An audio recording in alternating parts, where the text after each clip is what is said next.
The session skills part of the exam is the one part of the exam where you're not playing a piece that you've brought in and prepared and learned. So there's a choice of two, and that's improvising and playback. And we've designed these really strongly so that they reflect things that you're going to need to do when you're working as a musician. Playback is when you have to listen to something that's been played and reproduce it.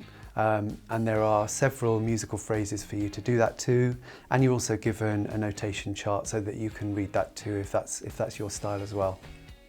And in improvising, you're given a chord chart, you're given a musical structure, and you're given a backing track which you have to improvise over. So you have to respond to that stimulus and create your own improvisation over the top of it. So professional musicians working in the industry need a range of skills up their sleeve. They need to be able to think quickly and be creative.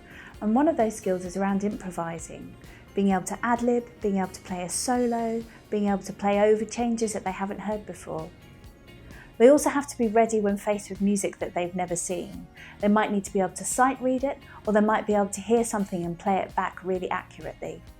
Well, sometimes you never know what you're going to get on a session, and you need to be able to improvise. But on the other hand, sometimes you need to have a more specific knowledge of theory and be able to read a piece of music off the cuff without having ever seen it before. Yeah, as a producer, we depend a lot on improvisation. I would generally get a guitarist or a vocalist to improvise on the spot when we're stuck for ideas or when we need some vibe thrown in. I believe the benefits of improvisation is just being able to kind of pick up and play.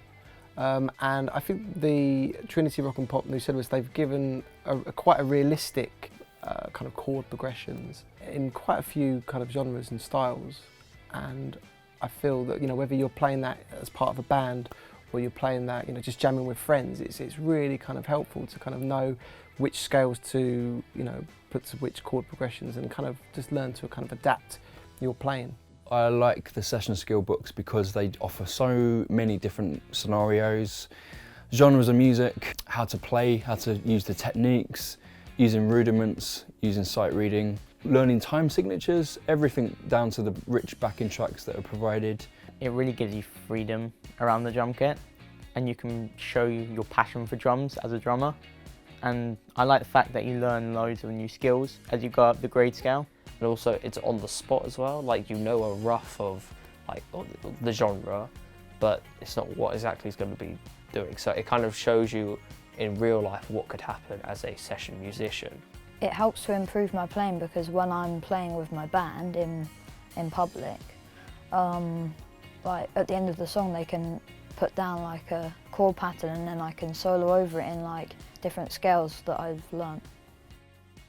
So the session skills, improvising and playback, are really important for musicians because for that performance you do, that gig, a lot of other skills have gone into that before you get to the stage and do that final performance. So these session skills are about thinking on your feet and responding creatively, and that's why they're a part of the exam, because we're asking you to show us your broad range of musical skills and all of the things that you do that feed into that final gig that you give.